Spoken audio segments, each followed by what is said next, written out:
Hey everybody, it's Tuesday morning and I just wanted to come down and do an update before I get all the lights turned on for everybody else. Right now we've got the LED over the garden tank area turned on, but as of yet I don't have any of the fish tanks lit up.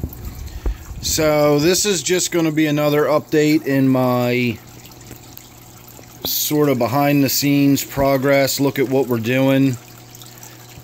I'm not 100% sure where I left off in the last video. I've made a lot of changes since then.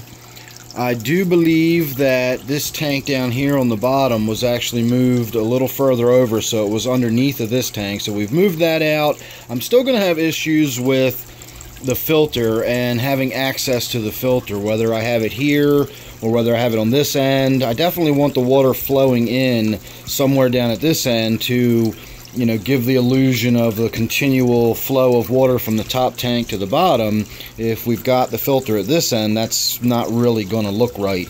So we'll do something. I may even just put it on something that I can easily just slide the whole tank or move the whole tank a couple inches and then the filter will come right out or something. I don't know. That's the least of my concerns at the moment.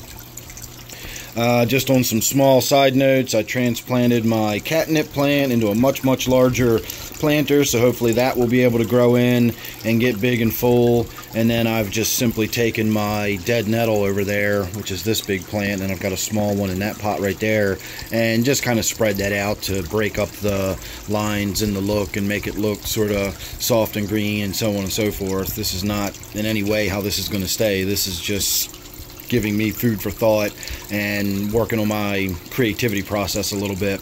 So getting to the tank, you can kind of make out a rudimentary beach on the far side, and I've got some water down here. Not 100% sure how this is going to work out for me. I did have a rock sitting right here, so the water came out onto the rock, flowed off of the rock into this little pool area, and then of course this little pool area is the little plastic container I had showed originally, so that's not necessarily going to stay like that. Again, just getting some ideas here on how this can work. Now originally I wanted to do a waterfall into a pool, a little stream flowing across, you know, higher ground, so to speak, and then another flow from the stream into a pool of water at this end. And that simply isn't going to work. Just the way these pumps and water flow and physics and gravity and all that stuff, you know, you just can't fool that kind of stuff. Physics is always going to be physics, and I'd have to separate every area off into compartments, otherwise the water level would just rise up into the same area. Now I have done that. Oops, sorry about that. I have done that down here. That's what this little container is for. That allows me to get a depth of water and then get the waterfall. If it wasn't for that, this pump would simply pump up and it would just flow back in, and the water level would even out throughout the whole tank. So to have more water in this end of the tank, I need the pump to be higher up off of the bottom. We can put more water in the tank. I can raise this up. That will give me a deeper waterfall flowing into a deeper pool. I'm not exactly sure how to keep the sand out. Even the tiniest little, you know, I've got a bunch of rocks and stuff piled in here, but it took forever for the sand to eventually just flow down there and fill in the bottom. And so now my little pump is sitting down there and only pumping about a quarter of the amount of water it used to pump.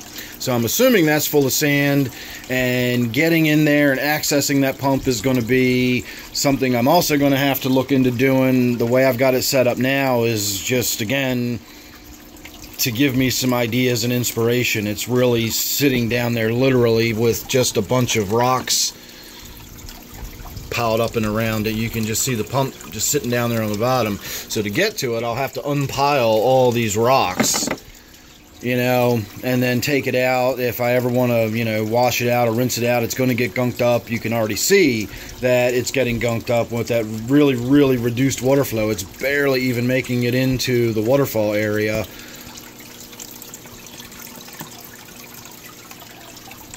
but that is a really, really reduced amount of water flow. This pump only pumps 90 gallons per hour, so it's a really, really low volume pump. I may do something about that. We'll have to wait and see. So that's it. That's really all I got to update you right now. Again, just trying to keep track of my creative process. We're probably going to go, I guess I should talk a little bit about where I'm thinking about going now that I've done this much. I kind of like this idea. We're going to go with flowing into a pool, a simple waterfall. I may not have this track-like channel for the water to flow down, but if I can work out a way to get a higher volume of water flowing out and get more of a splashy waterfall, maybe rippling over some rocks, I don't know, but we need more water movement in the tank, that's for sure. And then once we've got more water movement in the tank, we can start figuring out where to go from there. Now, unfortunately, I've already put the sand in the tank, and I was really, really reluctant to do this. I thought long and hard about how I wanted to set this up, and I'm just not good at envisioning stuff. I get ideas, but I really have to, like, do it in order to flesh it out. I have to sort of just work it out and kind of put it together and go from there, and that's just my process. That's what works for me. So as much as I thought about it, when I started putting it together and everything, I had all these great ideas. I still had to smack my forehead about halfway through as I slowly began to realize, like, wait a minute, how is this going to work? You know, how am I going to have the water flowing across here and then down? And I thought about doing it with the way you would do a stream in your backyard. You know, you'd run a pond liner and you'd create a little channel with the pond liner, and it just, the more I thought about it and the more ways I began to think about how I could actually accomplish this, it got more complicated and more complicated.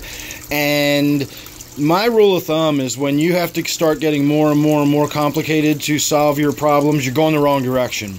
For me, simplifying and reducing the complexity is what's going to make it better for me. All of my tanks are very simple. They're very low-tech. They're not very complicated.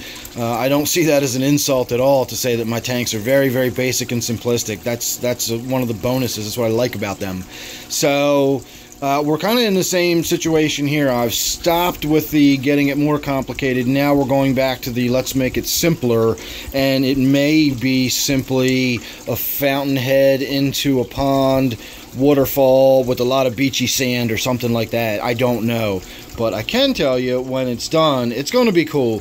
Whenever I put stuff together, I usually make it fun, I make it interesting, I make it fun to look at, and I do my best to mimic natural environments within reason. You know, I do have to maintain this. It is in my basement. Obviously, we can't have it fully natural, and in reality, do we want it fully natural? You know, do I want bird crap in there? Do I want dead bugs lying on it? You know, because that's what you get out in the real world, and I don't want any of that stuff in my tank. So natural looking, but within reason, you know. So once again, I'll ask you to subscribe. That way you won't miss any of the progress on this tank or anything else. Right now, I got to get to going around the room and waking everybody else up because I got plenty of other tanks back there in the darkness, although to me it's not dark at all. It's just the way this really, really bright LED washes everything else out in the room. But you can see the room is very brightly lit, and all of the fish tanks have been exposed to quite a bit of light all morning. They just don't have their actual lights turned on yet, so that'll be my next thing to do. So once again, make sure you're subscribed. That way you won't miss anything else I got coming up. Don't forget, this here is my garden tank area. Thanks again for watching. Hope you enjoyed, and I will see you real soon on the next one.